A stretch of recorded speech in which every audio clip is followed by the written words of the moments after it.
Yo, what's up? Welcome to Kind of Funny Games Daily for Friday, March 26th, 2021. I'm one of your hosts, Blessing Adeoye Jr. Joining me is Spawn on Me's Kahlief Adams. Woo! Yo, what up? What up? What up, everybody? What up, KF fam? What up, everybody? Bless Barrett. I love y'all. It's been too long. It's been unreasonable that I have not been on here. And Paris has been on too many goddamn shows, and I'm mad about it. It's a crime. I've not said this on content because I've been trying to keep the relationship cool. But I've been saying this. At least I've been saying this all content in the background. We need more Kahlief. We need less Paris. All right, I'm on Team Kahlief. I see all the back and forths on Twitter. I see y'all talking about each other's ribs, and I'm like, I don't know, man. The ribs seem fine. Kahlief's ribs seem all right. Today is the day it's happening too, because Kahlief is not only here joining us for Kind of Funny Games Daily, but later today we are recording the Kind of Funny Xcast over on patreon.com/kindoffunnygames, where Kahlief will be joining us. This is going to be a blast. This is Kahlief Day on Kind of Funny, and we're gonna start off. We got a lot of stuff we're doing with you, Kahlief. First and foremost, I want to congratulate you. You're hosting the Dice Awards with Jessica Chobot and a nobody named Greg Miller. Congratulations. That's awesome. Yo, that's awesome. How does it feel? Thank you for that. It is wild because literally last year I was sitting at home. Well, actually the year before last year, 2 years ago, I was like, bucket list thing I would love to do is to go host Dice, or at least to be at Dice, just to go into the space and just hang out and be in the room. Then the year after that, I get an invite to go to Dice, which is an extremely exclusive thing. It's people don't understand how nuts Dice is in comparison to even a thing like GDC, which is again another very, very important part of the ecosystem in terms of the gaming industry. And now a year after that, I'm getting to host that bad boy with Jessica and Greg.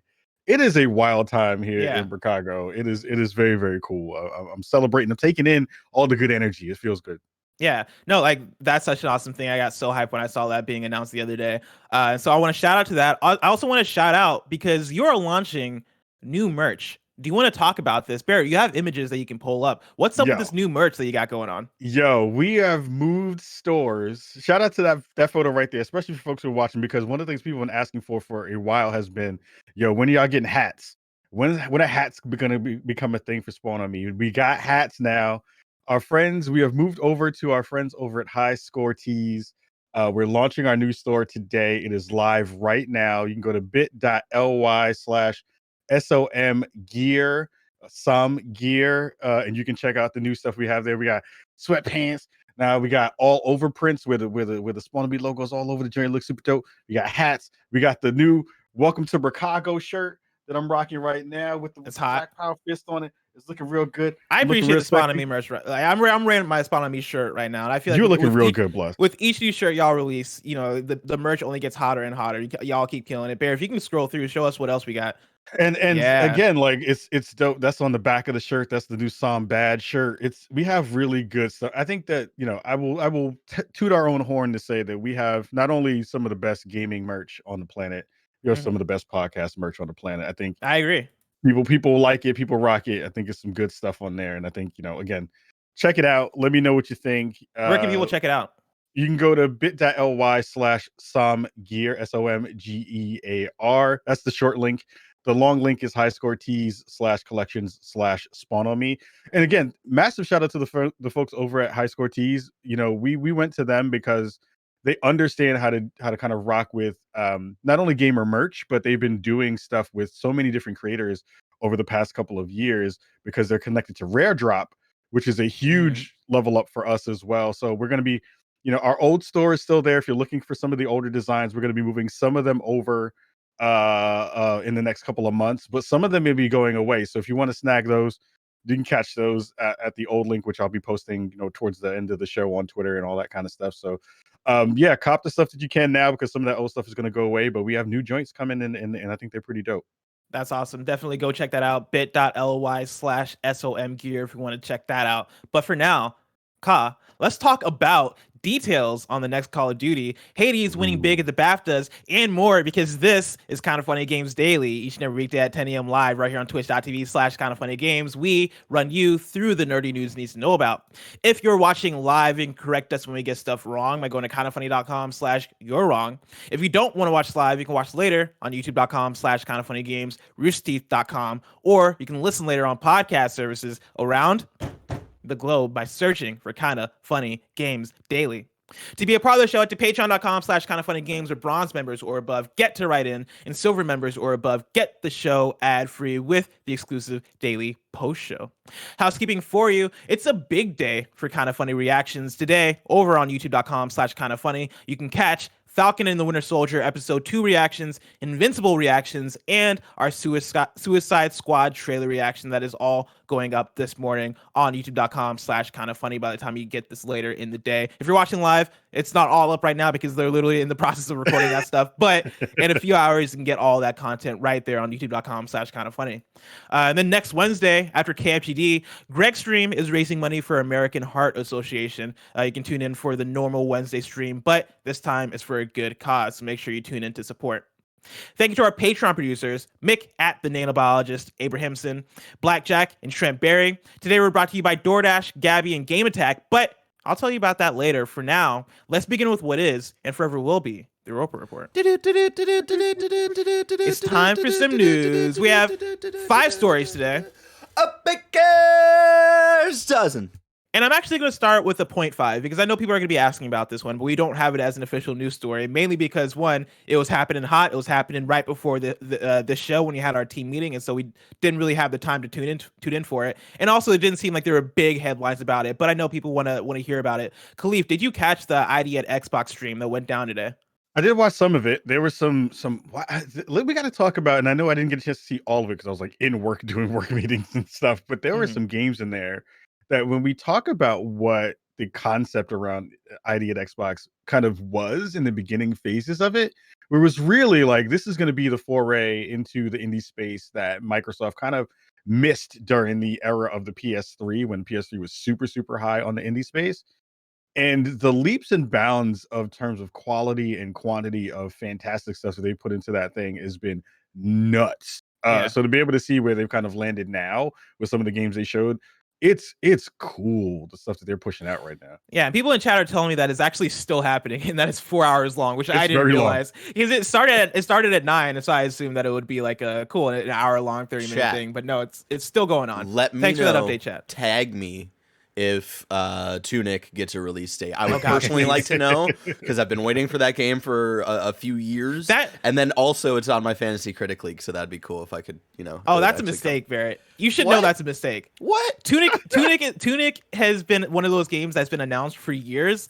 And every year, I'm with you that every year I'm like, this is the year. I'm excited. Tunic looks cool.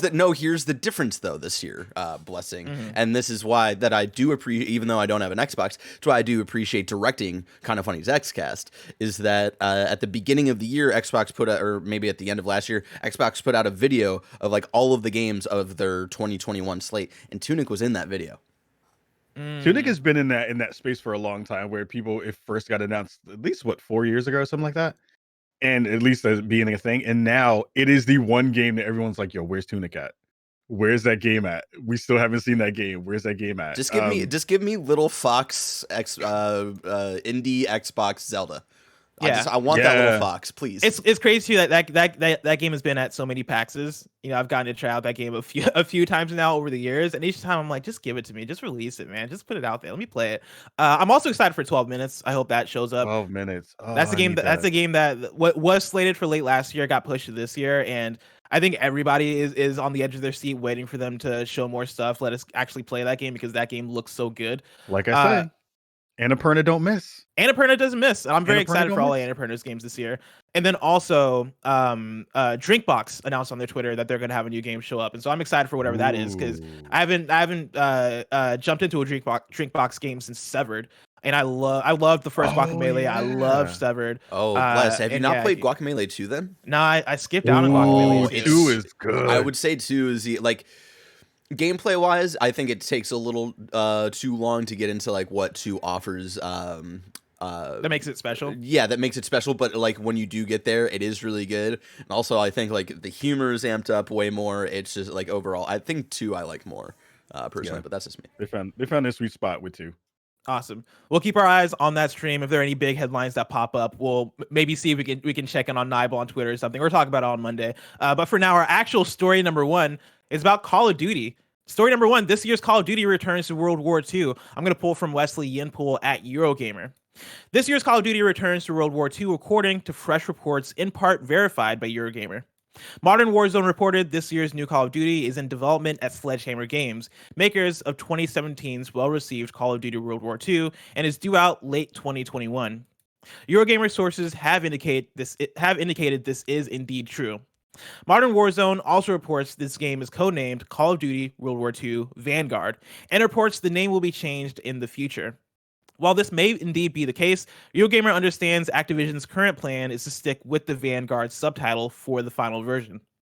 Modern Warzone also reports the entire game takes place in an alternate timeline where 1945 wasn't the end of World War II and is set in the 1950s. Eurogamer understands this detail isn't quite right, and Vanguard has a traditional World War II setting. An open question is whether Vanguard is set for integration with Warzone.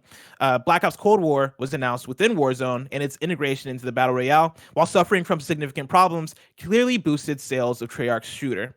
With Warzone set for a cataclysmic zombie-fueled nuke event in the near future, one that reportedly will usher in a significant 80s-themed map change for Verdansk, the question is this: is Warzone set for a World War II themed change in the future also?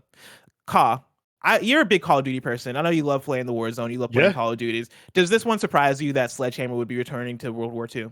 I'm surprised anybody is going back to World War II. Stop playing games in World War II. Nobody wants more World War II games.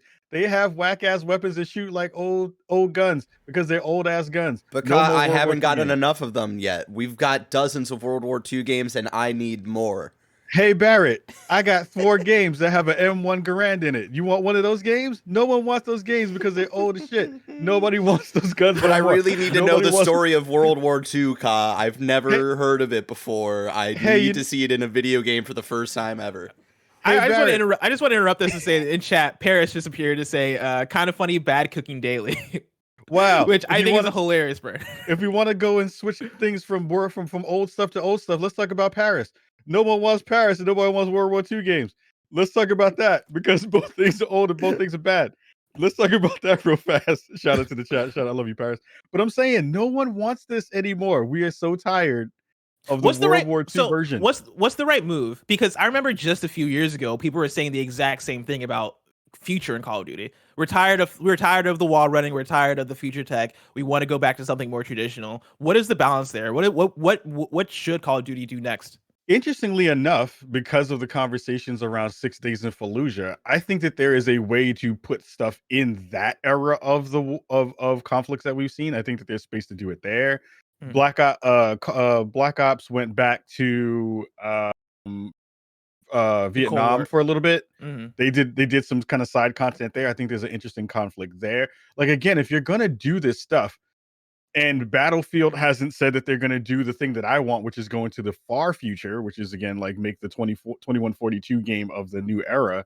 Call of Duty can do that version of it. Go super wild. You're not shooting bullets. You're shooting G.I. Joe laser guns and stuff like that. Like, go there so that we can stop trying to figure out how to shoehorn everything within this one conflict where we know everything that has happened. We know all the stories. And we know we already beat the Nazis' asses. We already understand that. Stop putting old stuff in dope games and you can be putting new stuff in.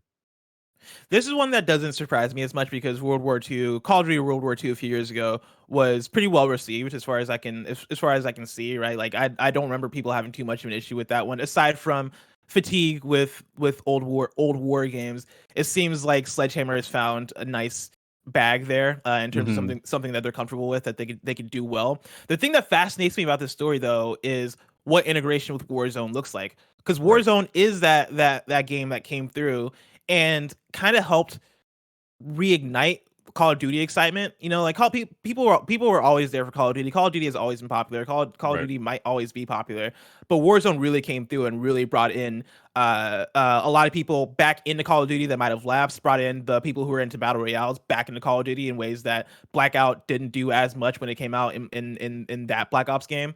And so I wonder right now with where Warzone is at, because the article does mention that they're trying to do Call of Duty Black Ops Cold War stuff within Warzone, and they're struggling a bit. Like that stuff's gotten delayed out. I wonder I wonder what that strategy looks like for Call of Duty. Like, Cod, do you, as somebody who's played Warzone, is there a vision that you see that they should take when it comes to how to integrate their new games into Warzone? Well, I mean, the thing is that with Warzone, the thing that makes Warzone fantastic is you get into a rhythm. When you figure out the rhythm of the map, even because the thing that people forget about like battle royales is that even though the map is constantly kind of changing in terms of the circle, there are routes basically in any Call of Duty game. You figure that in battle in Warzone, you figure that in kind of normal multiplayer. Once you figured out what that cadence is, then you can kind of maneuver around what the map is supposed to be, and then everything else is the minutia of what everyone else is kind of doing around you.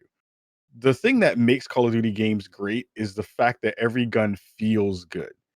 And if you can continue to nail those parts of what happens in that space, the map itself is kind of like an afterthought. And you can skin it however ways you want. It then becomes more about, you know, do the fights feel fair? Does it feel like I am in a spot where I can both be able to have cover and be able to get a good line of sight on most people who I need to shoot? And then that's the part that they need to really focus on. It's maps, it's map flow. It's less about actual like skinning of the map to do cool stuff. The thing that they've done really well, and I would say is the kind of more future facing thing that I actually am having the most fun with, is zombies, because it keeps changing the map styles. It keeps changing and adding really fun parts to what's happening in the map. Yeah, there's a cool And thing now where when you dive into Warzone, you'll see the names of each of the different areas of the map, and then one of them will yeah, be crossed out because it's a quarantine zone where zombies have infested. And if you go there and you take out the zombies, you can then get cool loot, and that zone just rotates, and so it'll be a different area every. I don't know if it's each round or if it's like each week or however they do it, but it's a cool idea that I like for Warzone. what I would like to see them do, and this would be a really hard thing for them to figure out, is in the new Ratchet and Clank game where you're basically pulling yourself through time. Imagine if you did that in Warzone. Bro, that'd be So dope. See That'd be that cool. so that is actually something I've thought about. As I was yeah, reading through this story, I was like, okay, so Warzone is this thing that probably wants to evolve and wants to be this ever rotating thing, keeping up with the new Call of Duty of the year. yeah, I do think it could be a cool idea if you are going from like jump if let's say Warzone evolves into Call of Duty Black Ops Cold War, and they do like travel forward into time, and then when Call of Duty World War II comes out, they travel back into time. yeah. Like, I think that could present some cool opportunities, because Warzone is this thing where, I mean, there is zombies in Warzone, which means that rules are out in terms of what the rules for this world is. It's not necessarily, even though it looks like it's supposed to be grounded, it's not entirely grounded, and it's not.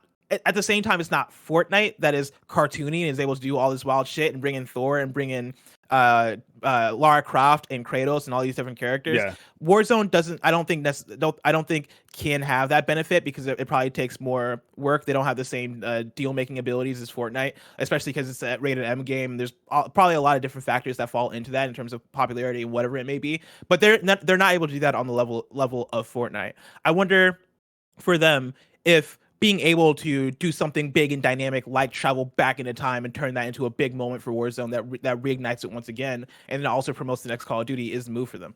Here's a really interesting way to do that.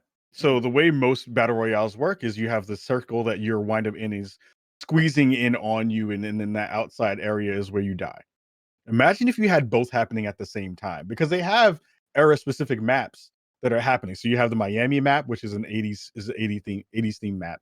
You have a lot of the Cold War stuff that's 80s themed in that respect. So imagine if you have two circles basically working in tandem. You have the outside kind of squishing you in to make sure that you're kind of moving towards the center of the map, and then you have a circle that is whatever that time displacement thing is, which they have in zombies, which is a big kind of crystal thing that you touch and you move to the next part of the map. That is basically warping time and space outward, so that at a certain amount of time, then you wind up going wrong. You have this, the map is changing, it's skin different, and then you go, well, and then it goes changed again, every couple of minutes or whatever. Imagine you doing that. That adds that layer of transformative of gameplay where you're seeing things kind of move, but also keeping Warzone as its singular kind of battle royale focus. I think that there are ways to do it. technically that is a monstrous thing when they can't get chat to work in games. So I don't even know how they would get that to work. But I think it would be interesting to see how it would wind up kind of playing itself into the way it kind of would work. Yeah, I think that's the rough thing too. Is for the times I've played Warzone, I've played it on my PlayStation console, and it is not always running the best. It can be very janky in some places. Sometimes I'll land in, and the textures aren't completely loaded in, and so technically it is this juggernaut that it seems like they're trying to keep up with and trying to make sure actually runs on the ground level before they layer in all these other technical aspects into the game. Whereas on the other side of the fence, right, Fortnite is this thing that runs on Unreal Engine. Epic has that thing down. That thing runs beautifully, and then also they're able to do these cool events that have all these different flashy things going on, and make it work because they have grips on what that engine is and what that game is technically, allowing them to do all this crazy shit. I do want to see crazy shit out of Warzone though. Yeah. I think the article mentions that while suffering from significant problems, Warzone clearly boosted sales of Treyarch shooter, talking about Call of Duty Black Ops Cold War. And I think that is a fascinating concept, that somehow Call of Duty can sell more based on this free-to-play battle royale game that they have existing in perpetuity. I think that's such a fascinating thing that you can connect those two things and have them work synergistically in that way and make them both uplift each other. And I expect them to do that in some way moving forward, even though it seems like they still need to figure that out a bit more with Cold War. I expect that when World War II Vanguard or whatever it ends up being called comes out, they'll have ideas for that too, and I'm curious to see if they're able to pull that off. Yeah, it makes me want Battlefield though. If you're gonna do that, I need that counterpart to Call of Duty with Battlefield 6 or whatever it's gonna. Hey, I mean it's slated for this year, and so I think this fall you're gonna get the Battlefield versus Call of Duty battle. Even though I don't know if Battlefield's in that place anymore to have that battle be as competitive as it felt like it used to be back like when Battlefield 3 was a thing. If they don't put it in World War II, then they might have a goddamn chance. Let's move on to story number 2. Hades wins Hades wins best game at the BAFTA Game Awards 2021. I'm pulling directly from Marie D'Alessandri at gamesindustry.biz. Hades was the undisputed winner of the BAFTA Game Awards 2021, bringing home 5 trophies. Supergiant's hit won Best Game, Artistic Achievement, Game Design, Narrative, and Performer in a supporting role for Logan Cunningham, his first BAFTA win. Animal Crossing, The Last of Us Part 2, and Sackboy: A Big Adventure each won 2 awards. That's a big shout out to Sackboy: A Big Adventure for tying with The Last of Us Part 2. I love Sackboy: A Big Adventure. That's awesome. Animal Crossing won Game Beyond Entertainment and Multiplayer, while Sackboy took home the British Game and Family categories. The Last of Us Part 2 won the Animation Trophy, while Laura Bailey received her first BAFTA for Performer in a Leading Role for her performance as Abby. Naughty Dog's acclaimed game also won EE Game of the Year, which was voted for by the public. Colleges, do any of these ones surprise you? I think Hades winning Game of the Year makes sense given the last year of games that we got and how Game Awards have gone so far. No, I mean, I think that this, looking at the kind of list, and I know you're going to kind of run through it. Yeah, it feels like everyone who won, they nailed who it was. It was really nice to see Laura Bailey get kind of choked up at winning for Performer in a Leading Role. That was actually really, really sweet. She's awesome. It feels like everything is pretty much in line with what I had a feeling for. Yeah. I'll run through the full list of winners for the BAFTA Awards. It goes like this. I believe these are in alphabetical order. Starting at Best Animation, you got The Last of Us Part 2. Artistic Achievement was Hades. Audio Achievement was Ghost of Tsushima. Best Game was Hades. British Game was Sackboy: A Big Adventure, which I think is awesome in the category. Such a good category. British Game.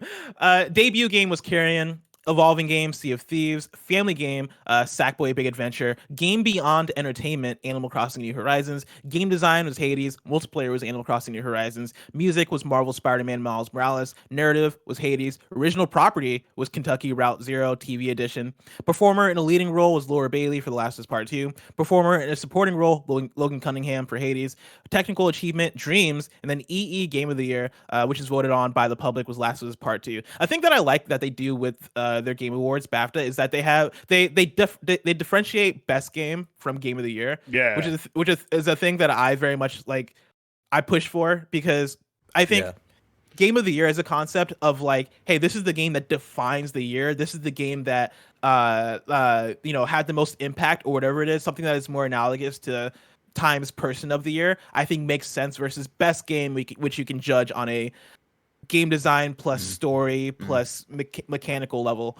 And so yeah, best game being won by Hades, and game of the year being won by Last of Us Part 2. I know people will probably might dispute that or switch that around or do whatever, but I think is a good differentiator between both categories, especially when you compare it to like Game Awards having best direction, which I think people still are confused what that means. Best British game. I still love that. That's so good. That's Yeah. so good. Shout out to Cyclone. Would you rather, if you had the chance to win an award, would you rather get a game award or a BAFTA? Oh, that's a good question. I think for me personally, Game Award. Yeah. Just because I feel like I can stump more with a Game Award. You know, like I feel like there's not, but there's like a level of prestige with the like Gary Whitta. There's a level has of prestige with the BAFTAs, and that like is prestige. and think about like if you have one BAFTA, then you're halfway to getting as many as Gary Whitta. You know. I feel like for BAFTAs, for a game BAFTA, that's like something that you feel you can show to your colleagues or you can show to other people in the industry, and they'll respect you for that. They'll be like, oh snap, you got a BAFTA, oh shit. But I feel like I could go to my friend who isn't even super into video games and be like, yo, I won a game award from the Game Awards, and they'll be like, whoa, oh shit. You know, I feel like that's a cool thing in general. I love also, it. Greg Miller. You know what? I feel like winning a BAFTA would be cool though, because Greg Miller doesn't have a BAFTA, as far as I understand. Exactly. So I could have that. Oh, yeah. True. What about you? Would you rather win a BAFTA or a Game Award? I just want to be the British Game of the Year. I just want to be that. I don't even need to win the BAFTA. So I just want to be the British Game of the Year. I want to win a Nickelodeon's Kids' Choice Award. Yo, I've always wanted to win. So I can get slimed on. I always wanted to win one. Yo, you're so true. So true. Let's move on to story number 3. That Microsoft Discord acquisition could happen as soon as next month. This is Jordan Alleman at IGN. A report from the Wall Street Journal citing, quote, people familiar with the matter, has backed up a Bloomberg report from earlier this week, which said that Microsoft was in talks to purchase Discord for $10 billion or more, and that Xbox boss Phil Spencer was part of the discussions. Quote, Microsoft and Discord are in exclusive talks and could complete a deal next month, assuming the negotiations don't fall apart, the article says. It also points out that the acquisition is apparently tied to Microsoft hoping to reach more consumers across both gaming and social networking. A similar drive saw Microsoft pursue an abandoned acquisition of TikTok last year. This is the thing we've been talking a lot about over the last week, as this news has been coming up more and more. I think a couple days ago when I was hosting with Janet, I mentioned that this would make sense not only from a game side but just from a general Microsoft enterprise side. Like Discord is just a valuable tool in general, and so I think that can make sense on both fronts. Kyle, where do you stand with this Microsoft Discord acquisition? Do you think it's going to happen? What do you think this is going to also do for Microsoft if it does happen? I think it's going to happen. I mean, I've been saying for the past couple of years, I was like, whoever is the company between Microsoft and Sony who snatches up Discord is going to win this generation when it comes to that part of that conversation. I think it's that important to the ecosystem. I think it is extremely important. Again, you and I just talked about some of the pain points that we're finding within certain games in terms of cross-game chat. And what is the solution for when that thing doesn't work? Everybody jumps on Discord to go talk to each other while you need to go play your game. So for Microsoft to be able to snag this and potentially and hopefully, this is the hope, is hopefully integrate this directly into the OS of the Xbox Series X and S. That'd be a huge win, because it just, again, it bridges the gap between so many different things, and it makes so much sense for the way that they're thinking about things with the Xbox network and Game Pass. You know, you want to be able to play stuff with your friends on PC. The thing that they need to really focus in after that is maybe talk to the folks over at Epic and figure out how to get the APIs to make sure that everything that they do has cross game progression and cross game play. And if you do that alongside getting Discord, you have won this generation in lots of different ways that you will probably still just not even get the credit for. Which is it's just the MO of Microsoft right now, is they do so much dope stuff and never get the credit for it. So yeah, I think it's just huge in a real profound way. Yeah. No, I think there's so much you can do with this as Microsoft. I think it was Tim and Timur who might have been talking about this yesterday, talking about how, or maybe it was somewhere else, I forgot where I heard about, where somebody I listened to or follow on Twitter talked about how imagine Discord coming, like Discord Nitro coming with a month of Xbox Game Pass, right? Or you sign up for Discord and you automatically get a month of Xbox Game Pass for free. What that does in terms of getting people in with how many people are on Discord nowadays. I saw somebody in chat ask like, how much does Discord mean to the casual gamer? And the answer is a lot, right? Like over the last year, Discord doesn't only just mean a lot for the casual gamer. Discord means a lot in general, just as a voice chatting app and a video discussion app. And like those obviously have blown up over the last year. And Discord pretty much has that market cornered in terms of the gaming space. If you're a gamer on PC and you want to voice chat outside of your game, you're using Discord. And so that's going to be a big get for them if they're able to get that. And yeah, there's going to be a lot of things they can do with that in terms of building synergy between Xbox and Discord. That is going to be huge if that deal goes through. So we'll keep our eyes on that one. Kyle, before I get to story number 4, I want to tell you about our sponsor, of course. You can go to patreon.com/kindoffunnygames where you can get the show ad-free. And speaking of ads, this episode of Kind of Funny Games Daily is brought to you by DoorDash. Did you forget that one thing at the store? Now you can get snacks, drinks, and household essentials in 30 minutes with DoorDash. DoorDash connects you with the restaurants you love right now and right to your door. And right now, you can get the grocery essentials you need with DoorDash too. Get drinks, snacks, and other household items delivered in under an hour. Ordering is easy. Open the DoorDash app, choose what you want from where you want, and your items will be left safely outside your door with the contactless delivery drop-off setting. With over 300,000 partners in the US, Puerto Rico, Australia, and now Canada, you can support your neighborhood go-tos or choose from your favorite national restaurants like Popeyes, Chipotle, and Cheesecake Factory. For a limited time, our listeners can get 25% off and 0 delivery fees on their first order of $15 or more when you download the DoorDash app and enter code GAMES2021. For our Canadian listeners, use code GAMESCA. That's 25% off up to $10 in value and 0 delivery fees on your first order when you download the DoorDash app in the App Store and enter code GAMES2021 in the US and GAMESCA in Canada. Don't forget, that's code GAMES2021 or GAMESCA for 25% off your first order with DoorDash. Subject to change, terms apply. We're also brought to you by Gabby. We're all looking for ways to save money, right? Especially now. So let me ask you this. How would you like to keep an extra $961 a year in your pocket? That's how much Gabby customers save per year on average on car and home insurance. That's why when shopping for insurance, you should use Gabby. This is the time of the year we go for shopping for insurance. Well, Gabby takes the pain out of shopping for insurance by giving you an apples-to-apples comparison of your current coverage with 40 of the top insurance providers like Progressive, Nationwide, and Travelers. Just link your current insurance account, and in just minutes, you'll be able to see quotes for the exact same coverage you currently have. Gabby customers save $961 per year on average. I bet that'd be nice to have in your pocket every year. If they can't find you savings like they did for Tim Geddes, they'll let you know so you can relax knowing that you have the best rate out there.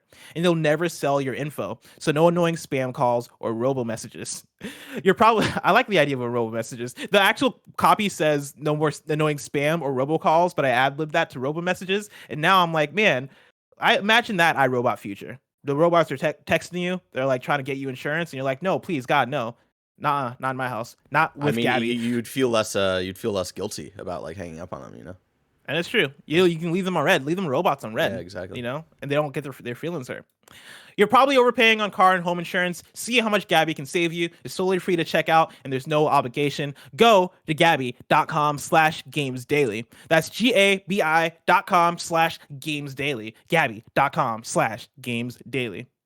We're also brought to you by Game Attack. Game Attack is within reach of the top 10 sub-2 channels in all of Twitch. A channel with 30,000 followers is close to out-subbing Tim the Tatman. March to the top is Game Attack's attempt to show the gaming world that small and mid-sized channels can thrive with a quality audience to the measure of those with millions of followers. Right now, they may eclipse their own follower account with their subscriber account. That's wild. That is wild right there. The final stretch until the March 31st deadline when thousands of their gifted subs fall off features their wildest streams yet.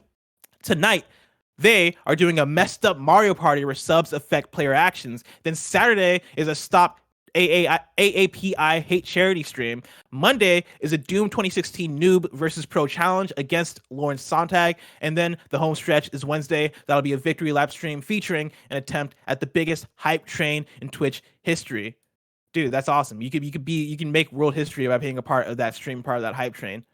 Either way, it'll be a victory lap for Game Attack, the G1s, and everyone, including Kinda Funny, that helped them along the way. It's been an incredible, validating, life-changing experience to get help from those we've dreamed to work with. Thank you, and we'll all see you soon. And of course, that message is directly from Game Attack. You remember last week, we did a stream with them, and through that stream, they were able to win the honor to be sponsored. And so Sean has been running these ad copies for KFGD, and it's been very much awesome to see. Barry, I don't know if you saw the one yesterday where Tim called. Oh yeah, he called. I saw the video on Twitter where it was going back and forth between the streams in real time, and Tim had hung up, and then he was still talking. He kept going for like a good minute too. Like he did not stop talking, which is hilarious. And so, if you want to check out the video we're talking about, that's over on Corey Cudney's Twitter. I don't know his at, but just type in Corey Cudney. I'm sure you'll find him. Ka, let's move over to story number 4. Outriders will permanently brand cheaters. This is from Haley Williams at GameSpot. During the Outriders demo period, developer People Can Fly has so far identified 200 cheaters out of 2 million total participants. While the number is relatively small, the dev doesn't plan to go easy on them, or any future players who think they can get around the game's anti-cheat system. As reported by PC Gamer, the studio has announced that cheaters will receive a permanent on-screen brand for even one infringement. The prospective punishment is described as a discrete but visible watermark that will be overlaid on cheater screens, permanently marking them as untrustworthy. The watermark idea is likely aimed at YouTubers and streamers who might be tempted to use hacks to accumulate click-worthy amounts of high-level loot. Like one demo player who was called out by the team after they gave themselves 600 legendary weapons. This is an awesome idea. I like the idea of being able to just be like, cool, we're just gonna watermark your screen so that if you're streaming this and you're cheating, all your audience is gonna know and they're gonna hate you. Oh, it's so good. It's so good. Shout out to People Can Fly. Shout out to Square Enix. I as a new Outriders brand ambassador, I find this to be very, very, very cool. I'm happy that this is gonna be a thing. I want to go into that thing, just be able to see. I wish there was a way to kind of like, if you wind up partying up with somebody randomly, and you wind up pulling them in matchmaking, if there's a way to see it too, like they have like the old. Oh yeah, I'm sure for sure you'll be able to see it. It'll probably be like next to your username or something. Oh, it's so good. I want to see what it looks like too. Did they put up any screens of what it looks like? What their proposal is supposed to look like too? I didn't see any screens. I think they just talked about it, but they also mentioned like that's gonna be such a good thing, and they also mentioned that along with that they'll also have cheaters match with other cheaters, as a lot of other games do, which is just phenomenal. It's so good. It's so good. I do wonder though if there is a period of time in that you have to kind of like, pay your debt and then it winds up going away, or if you're just like permanently with the scarlet letter all over your screen. That would be so good. Yeah. That would be so good. No, I'm all about this. Don't cheat in online video games. Like that's not a cool thing to do. If you're cheating in single player games, you own your games, you're not playing with other people, do your thing, go crazy. But don't cheat online because we'll find you and we'll brand you. I love it. People can fly. You wouldn't steal a car. Oh wait, you wouldn't steal a car. Wrong PSA. Close enough. I mean, you're getting there. You're getting there.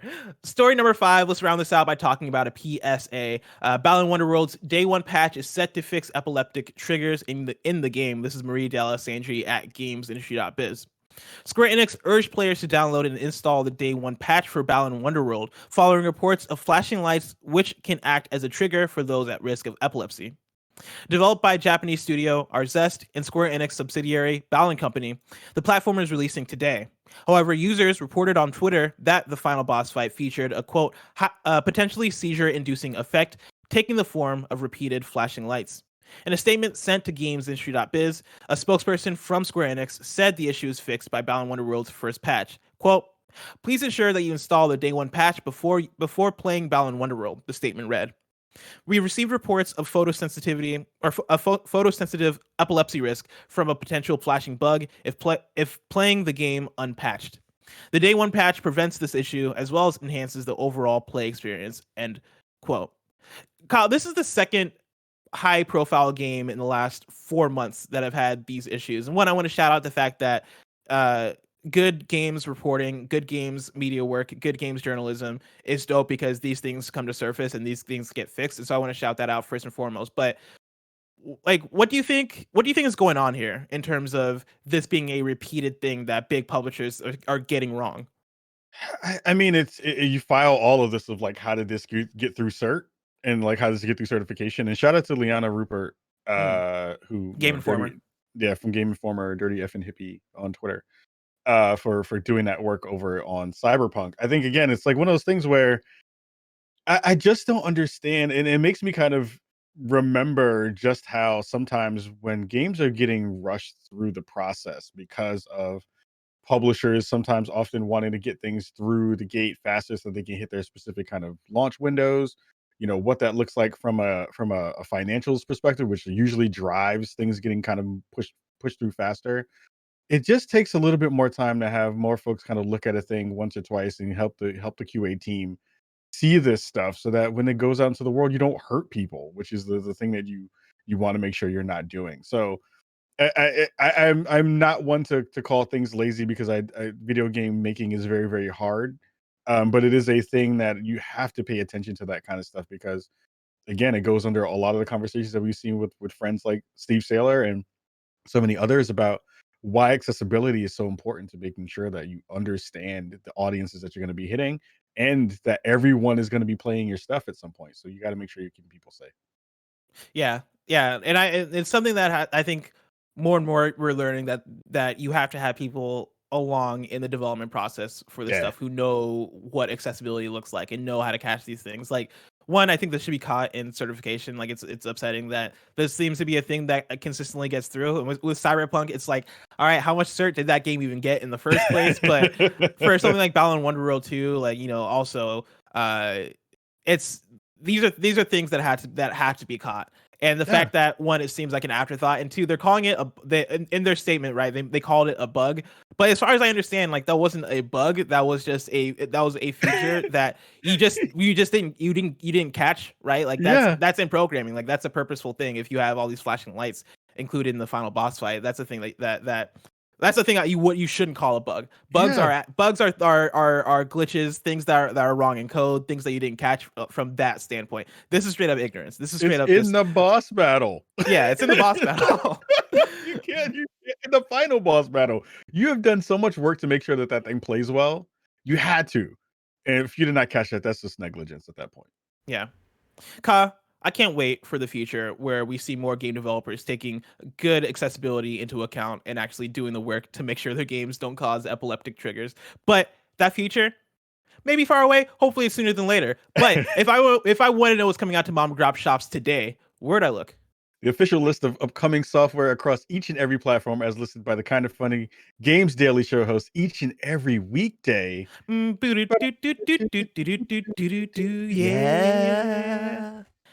Out today, we got Space-Based Startopia for PS5, PS4, Xbox One, and PC. Caves and the Wild Masks for PS4, Xbox One, Switch, and PC. It Takes Two for PS5, PS4, Xbox Series X/S, Xbox One, and PC. Balan Wonderworld for PS5, PS4, Xbox Series X/S, Xbox One, Switch, and PC. It's wild. It's wild now that we're deeper into the beginning of the current generation. We're getting more games that are just cross-platform for everything, and that is going to make for a tiring Out Today section for a while. We got Genesis Noir for Xbox One, Switch, PC, and Mac. Crash Bandicoot 4, It's About Time for PC. Tank Brawl 2 for Armor Fury for Xbox One and PC. Monster Hunter Rise for Switch. Die with Glory for Xbox One. Tony Hawk's Pro Skater 1+2 for PS5 and Xbox Series X. Doodle Games Bundle for Switch. One Escape for Switch. Power Racing Bundle 2 for Switch. Out of the Park Baseball 22 for PC and Mac. Then we have one new date. Adeptus Titanicus Dominus is leaving early access on March 26th. It sounds like that title is still in early access, though. Dude, Adeptus Titanicus Dominus. Yo. Shout out to y'all. Shout out to y'all for doing your thing, man. It's a commitment, Go title your game. Of course, folks can write into patreon.com/kindoffunnygames where they can get the show ad free. They can write in with their squad ups. They can also write in with their questions. And Kahlief, I got a question here from. Sorry, I'm trying to pick which question I want to ask. I'm going to ask this question. I got a question here from Jordan Rowan, who writes in about video game movies. Jordan Rowan writes, with Ghost of Tsushima being made into a movie, is there more pressure than ever on these upcoming video game movies to hit? Love you, Jordan. Kahlief Adams, we're entering, it seems like, a new era for video game movies. We're coming off of Detective Pikachu and Sonic the Hedgehog. I don't know why those are the two go-tos I went to. It's like the idea that we're entering into a new era. We're coming off of Detective Pikachu and Sonic the Hedgehog, but you get what I mean. And we're also gonna get a bunch of PlayStation production. I mean, it's funny, but it's kind of sad to say those are like those are the last two high-profile video game movies, and they were like kind of good. Weirdly, they were, and you can't really say that about any video game movie. Yeah. And again, I'm not saying they're great movies. Like, it's just what we have available to us, you know? We're coming off with, sorry. We're entering a new era, all right? We're coming off Detective Pikachu and Sonic the Hedgehog. We're about to get Mortal Kombat. And then with PlayStation Productions, we're also going to get the Last of Us series and the Ghost of Tsushima movie. Do you think there's going to be more pressure on studios to actually make these video game movies good? Do you think we're actually going to start seeing good video game movies? I mean, to be fair, I think that a lot of weight is going to wind up leaning, at least in the kind of like not too distant future, on the Mortal Kombat one, which I think is going to be of the ones, because we saw the Monster Hunter one, with Mila not do really well, or at least I don't even know if that thing came out. I think it came and went, I think. Came and went, yeah. And I feel like, I don't feel like game movies are going to be the thing that gets well tread through when it comes to trying to figure out where movies land. Like, I would love to see someone kind of take another stab at a Resident Evil movie in a real way that doesn't have Mila in it, because I love Mila, but I think her time is done on that series. Mortal Kombat right now, I think, is going to be the spot. And I think it really depends on if they really do feel like they're kind of leaning into what makes those series great. But then it makes me think about, like, of the series of things that are out now, or games that I think in the kind of most recent, or have just been debuted, or the past 5 to 10 years, that I would want to see into an actual movie, like Bloodborne would be a really dope movie. Yeah. Did you listen on yesterday's KFGD? Tam gave his pitch for a Bloodborne TV show, and it sounded really dope. Like, his idea was basically that each episode is basically focusing on a different character within that universe, and as you progress through, you're getting more idea of like the cosmic nature of the world and all that stuff, which could be a really cool idea, honestly. Yeah, I mean, games that I don't want to see become movies, Death Stranding. Like, I don't want that to be a movie. Please don't make that a movie. That would be a really bad movie. Yeah. Unless you kind of flipped it into the dismantling of the USPS. Which would be a really good turn. What about Balan Wonderworld? Do you think that would work as a movie? I mean, it depends if they first patch the movie. If they could do that first, then that would be great, because I don't want to have an epileptic seizure. But I think that there are going to be spaces for games going forward. But I just wonder, do folks at home really like have high expectations? I don't think so. Like, most people, when you hear video game movie, your expectations are already kind of low. Yeah. But I think Witcher was a turning point in there too, right? Where you saw Witcher's a good one. Come out of a movie based thing. So we'll see. Yeah. Roblox the movie, that's a live action one, that'll be fantastic when that drops. I'm joking. Oh god. In a weird way, I feel like video game movies as an idea is just less of an exciting thing when it comes to us getting to the era of good video game movies doesn't strike me as exciting. It's not like comic book movies, where I feel like comic books have a specific energy and a specific, like, when you're talking comic books on the broad most visible level, you're talking about Marvel and DC, and then you start getting into the different comic book companies from there. And when I say comic book movie, something immediately jumps to mind. You're thinking superheroes, or you're thinking something wild in concept. Whereas video game movies, when we're talking about them, we are talking about Sonic the Hedgehog and Detective Pikachu, but then also we're talking about shows like The Witcher, and we're also talking about the Mortal Kombat thing coming up. We're also talking about the Last of Us series, and all these are wildly different in tone and wildly different in concept. And what I expect from Ghost of Tsushima is way different from what I expect from Detective Pikachu. And so, like, in terms of the question we got here, right? Like, is there going to be more pressure on video game movies to actually hit? I don't think so, because I don't think people are comparing Detective Pikachu to Ghost of Tsushima. But I do think we're hitting the place where the ceiling is getting higher and higher for how good a video game movie can be. I think the Ghost of Tsushima movie, I have good expectations for it because I think that is a game that you can make into a movie and it can translate well and be good. Because at the simple level, right, it's a samurai story. Like it is a game that is influenced by movie, influenced by the films that came before it. And I think there's a lot you can do with Jin as a character and that setup of the story of him reclaiming Tsushima. I think that simple premise leaves a lot to work with. I think stuff like that's going to be good. Last of Us is still one that I struggle with a little bit. I think it's in good hands, but when I think of The Last of Us, I can like I know The Last of Us story beat by beat because those characters are so iconic. That story is so well told, and any difference that I see in the TV series, I'm gonna be able to identify it as a difference. I'm gonna be able to tell that, oh man, okay, like this scene towards the beginning of winter where Ellie arrows the rabbit, right, and kills it. Oh man, they did it differently here, or they didn't include it, right, or they didn't include this character, or they treated Joel's brother differently. The emotional context in this scene is different and stuff. It's entirely different. I feel like that stuff is way more identifiable in The Last of Us, but I'm still excited to see them attempt because I think it is in good hands. And I think there's two versions of this in which you can do this really well. You have to either go super fantastical so that the visuals carry the movie. So like, in a game like God of War, they did a God of War movie. Mm-hmm. We know we're going to have an idea of what that's going to look like visually, and how that visual translation works is going to be what drives that particular thing. Because the story is good, but the visuals is what's going to kind of capture it.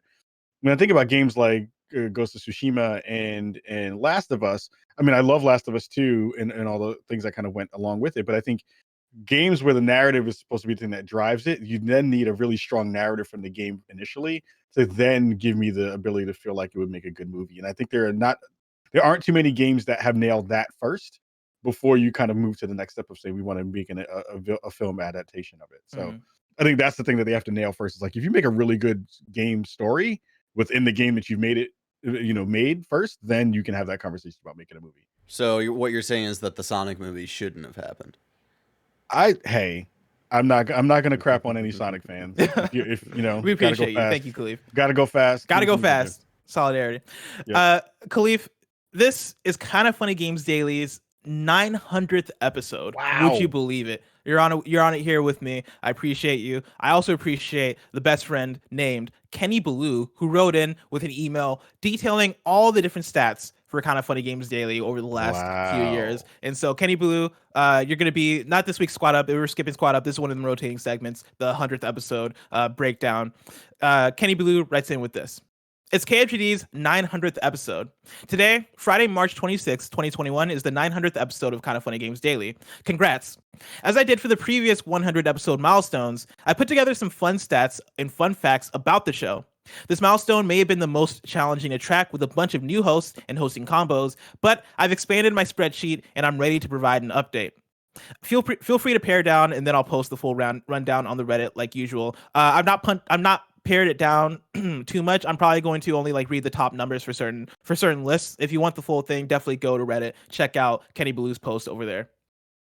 There have been a total of 118 hosts on the show. For the regulars, the rankings are as follows. Greg with 589 shows, that's plus 54 since the last 100. Tim with 296 shows, that's plus 31. Me, Blessing, with 196 shows, that's plus 51, putting me in the top 3.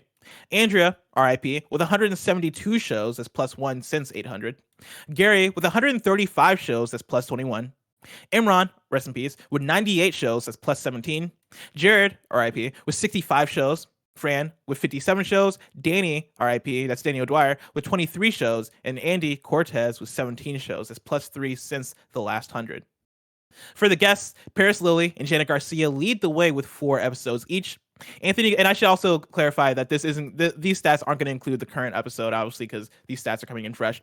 And so the Kahlief Adams is probably somewhere in there too. Yeah. Kahlief, you're in the top. You're in that top spot now for guests, because I believe this is your 4th episode.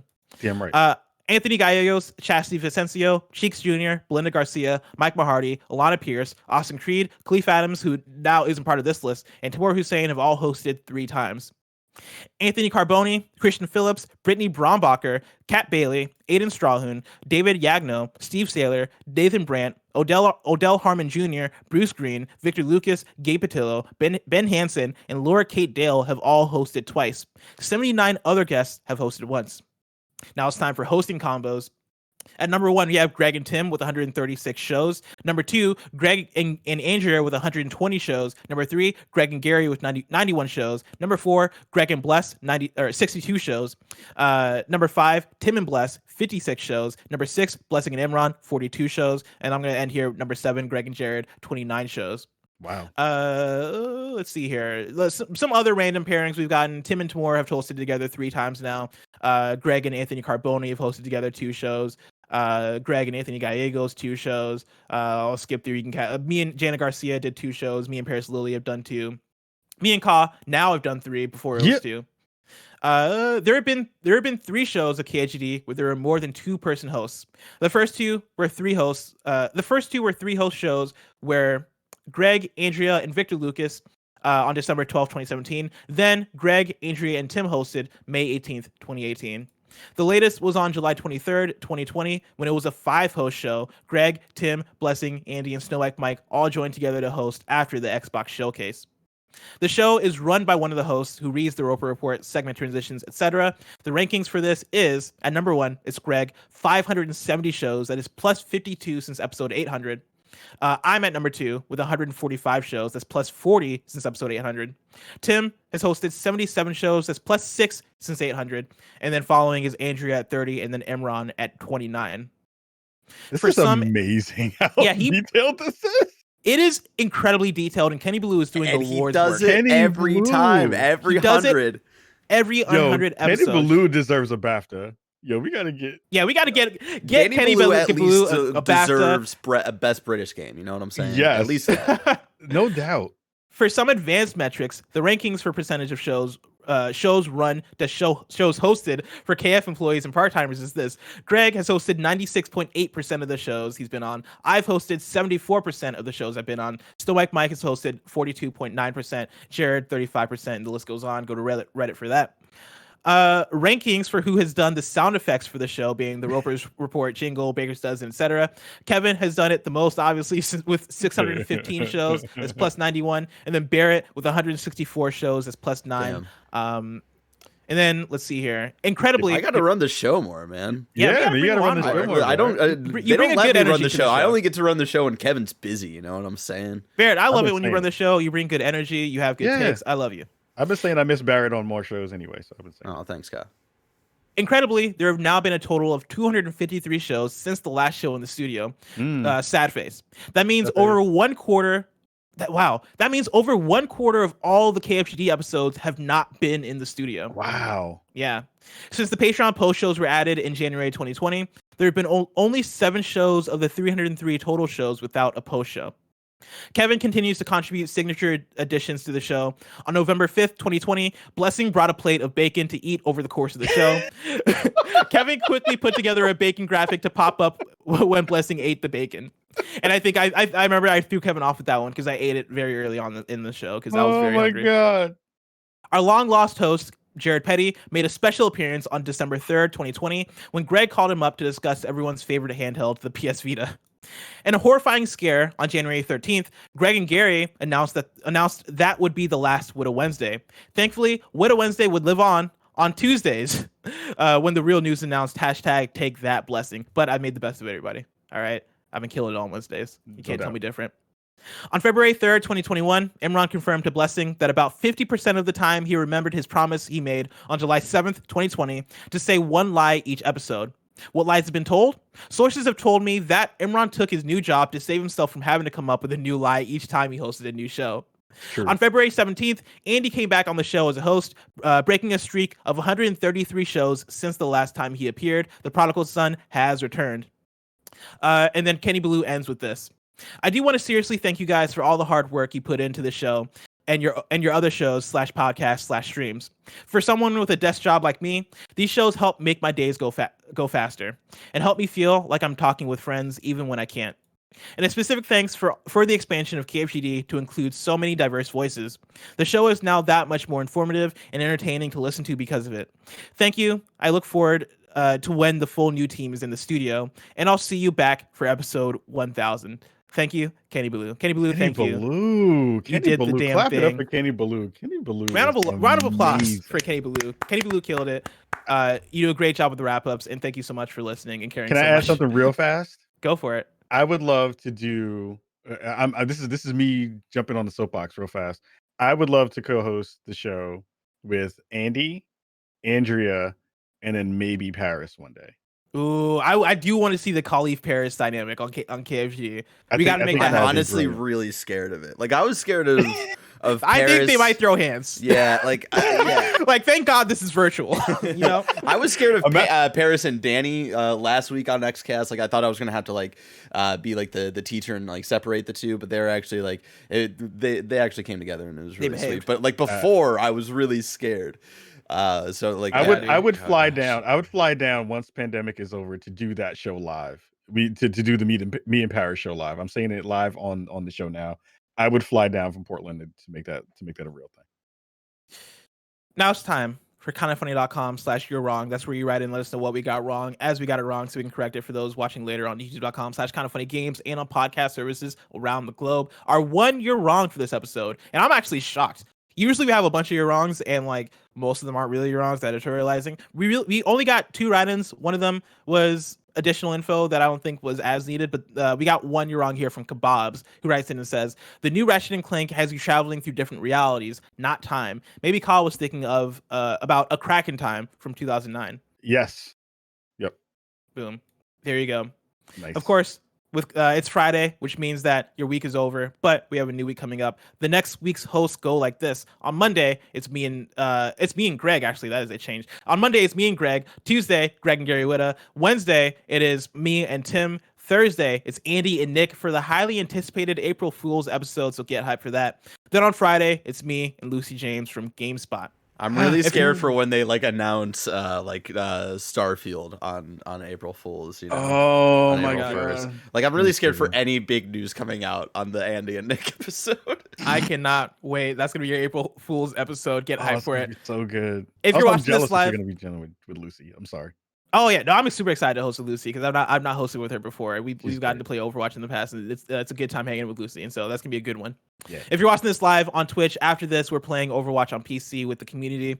Also, during this show, the embargo for Nobody Saves the World broke. You can come find out why Greg thinks this new game could be Drink Box's better than Guacamelee, better than Severed. You can find that on youtube.com/kindafunnygames and included in the XCast tomorrow. That's Drinkbox's new game they just announced. That's right, we got content for it. You think I didn't know about Drinkbox's new game? I knew all about it. That's a lie. Greg knows all about it. He'll tell you all about it later on.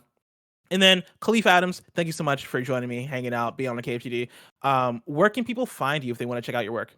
Before I give all the spiel, I have to say again, thank you to Barrett for running the show. Bless, I love you. You are continuing to impress me every day with everything that you do.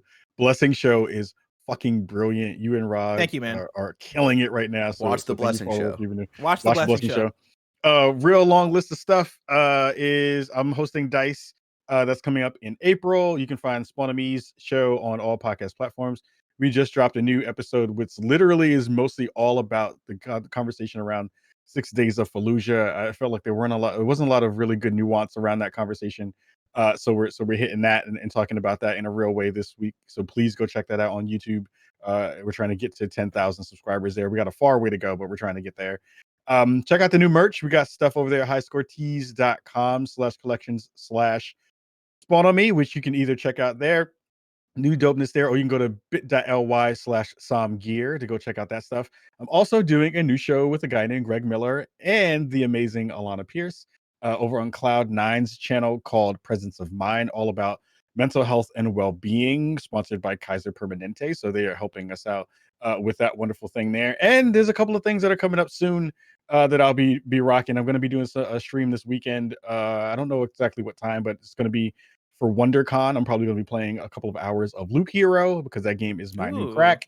That game is super, super good. And yeah, I'm running around doing a whole bunch of stuff. I have lots of things in the cooker, trying to get done and making sure those things are fantastic. So as always, KF fam, I love y'all. Y'all continue to support me and the rest of the team, which is actually just me, all the time. So again, thank you so much for all the love you always give me, and shout out Wild Aces. We are the champs. Hell we yeah. the champs. Twitch.tv/spawn on me. Go show call all the love. Go over and follow. Get him to. You said 10,000 followers. Was that on Twitch or YouTube that you're trying to get to 10,000? YouTube. We're trying to get everything to 20K. Everything that I'm on right now. Instagram.